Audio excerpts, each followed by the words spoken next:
قدر ہم غفلت کا شکار ہو چکے ہیں۔ پھر بندہ اپنا عذر پیش کرے گا کہ میں بیمار تھا، اللہ کریم فرمائے گا میرے ایوب کو لایا جائے، ایوب کو لایا جائے، حضرت ایوب علیہ السلام کو لایا جائے گا۔ اللہ تعالیٰ فرمائے گا میرے اس بندے سے بڑھ کر بھی کسی کو بیماری پہنچی تھی کیا؟ کبھی اس نے میری نافرمانی کی، کبھی میری عبادت سے غافل ہوا؟ تو دوستو عزیزو، یہ ہمارے لیے بہت بڑے پیغام ہے، یہ میسیجز ہے، ہم ان سے سبق حاصل کریں۔ اپنی گھڑی جو یہ سانسیں چل رہی ہیں اس کو قیمتی جانتے ہوئے ہم جس ذات نے یہ سانسیں دی ہیں اس کے ساتھ وفا کریں۔ ہاں، شب برات کے حوالے سے حضرت معاذ بن جبل رضی اللہ تعالیٰ عنہ کی مرویات میں سے ایک حدیث پاک، اس میں ایک بہت بڑی اصلاح بھی فرمائی گئی ہے۔ فرماتے ہیں آقا صلی اللہ علیہ وسلم نے فرمایا کہ جب شعبان کی 15 تاریخ آتی ہے، 15ویں رات ہوتی ہے، تو اللہ تعالیٰ اپنی مخلوق پر اپنا خاص فضل اور کرم فرماتا ہے، اپنی خاص تجلیات فرماتا ہے، اس قدر مہربانیاں فرماتا ہے، تو اللہ تعالیٰ سب کو بخش دیتا ہے سوائے چند لوگوں کے۔ ان میں سے کون سے ہیں؟ ایک وہ لوگ کہ جو کافر ہیں، اللہ ان کی بھی بخشش نہیں فرماتا، اور اگرچہ اس کی طویل لسٹ بھی ہے، ماں باپ کے نافرمان کی بھی بخشش نہیں ہوتی، شرابی کی بھی نہیں بخشش ہوتی، جو جھوٹ بولتا ہے اس کی بھی نہیں ہوتی، جو حق تلفی کرتا ہے اس کی بھی نہیں ہوتی۔ فرمایا کہ جو کافر ہوتا ہے اس کی بھی بخشش نہیں ہوتی، جو دل میں کینہ رکھتا ہے، بغض رکھتا ہے، اللہ اس کی بھی بخشش نہیں فرماتا۔ پھر جو شرک کرتا ہے، جو مشرک ہوتا ہے، اللہ اس کی بھی بخشش نہیں فرماتا۔ محدثین شارحین نے اس کی توضیح کو بیان فرمایا، وہ فرماتے ہیں کہ اللہ تعالیٰ نے اس رات کی فضیلت کو بیان فرمایا، جو آقا صلی اللہ علیہ وسلم کا فرمان ہے، اس کی فضیلت کو بیان فرمایا گیا ہے، اور فرماتے ہیں کہ پھر کافر کی بھی بخشش نہیں ہوتی، نافرمانوں کی بھی بخشش نہیں ہوتی، اور اللہ تعالیٰ اپنے خاص بندوں کی بخشش فرما دیتا ہے۔ اور پھر جو گناہ کرتے ہیں، کبیرہ گناہ کرتے ہیں، جب تک وہ توبہ نہ کر لیں اللہ تعالیٰ ان کی بھی بخشش نہیں فرماتا۔ پھر وہ لوگ جو کوئی شرعی عذر نہ ہو، آج کل کیا ہوتا ہے شرعی عذر سے مراد، آج کل ہم اپنی ذات کی وجہ سے کسی سے بڑی جلدی ناراض ہو جاتے ہیں، اپنی ذات کی وجہ سے، یہ نہیں دیکھتے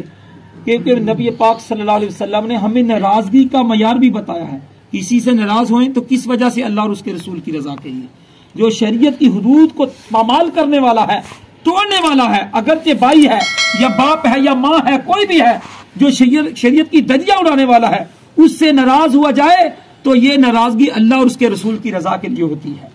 تو عزیزان گرامی، اسی طرح بھائی سے یا دوست سے یہ اصول بنایا جائے، اگر ہم اپنے دوست کو کہیں یار نماز پڑھا کرو، وہ نہیں پڑھتا، بار بار اس کو کہتے ہیں وہ نہیں پڑھتا، پھر اس سے ناراضگی اختیار کی جائے، ناراض اس سے ہو جائے، تاکہ اس کو احساس دلایا جائے کہ یار میرے دوست نے مجھے صحیح کہا، میں نے نماز کی طرف آنا ہے۔ تو دوستو، ہم اپنی ذات کو دیکھتے ہیں، میں نے اس کو کہا تھا کہ یار میرے ساتھ چلو فلاں جگہ پر، وہ نہیں گیا، ہم ناراض ہو جاتے ہیں۔ حضرت علی سے بڑی پیاری خوبصورت بات، حضرت مولا علی سے کسی نے پوچھا تھا نا کہ علی، رحمان اور بندے میں فرق کیا ہے؟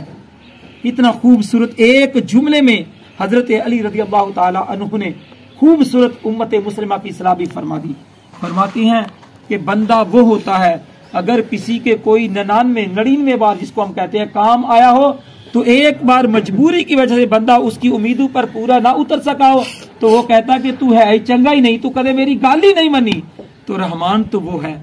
کہ بندہ 99 گناہ کر کے اس کی بارگاہ میں رجوع کر جائے، اے اللہ مجھ سے گناہ ہو گیا، مجھے معاف کر دے۔ میرا رب رحمان وہ ہے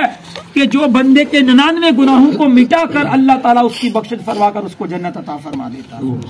یہ رحمان اور بندے میں فرق ہے۔ ہمیں کسی سے اپنی ذات کی وجہ سے ناراض نہیں ہونا چاہیے، اللہ اور اس کے رسول کی وجہ سے۔ دوستی کا معیار بھی اللہ اور اس کے رسول کی ذات ہونی چاہیے، دشمنی کا معیار بھی اللہ اور اس کے رسول کی ذات ہونا چاہیے۔ اس رات سے زیادہ فائدہ حاصل کریں اور زیادہ عبادت کریں۔ اور بالخصوص ایک بات عرض کر دوں، ہمارے اکثر لوگ پوچھتے ہیں کہ قاری صاحب اس رات میں کتنے نفل پڑھنے چاہیے، علماء سے پوچھتے رہتے ہیں، لیکن وہ بیچارے یہ نہیں کبھی پوچھتے کہ ہمارے اوپر زندگی کی بہت ساری قضا نمازیں ہیں۔ یاد رکھیں، حضرت علی رضی اللہ تعالیٰ کو فرماتے ہیں کہ جو نفل عبادت کی طرف فرض کو چھوڑ کر آتا ہے اس کا حال یہ ہوتا ہے، حضور کی مرویات فرماتے ہیں،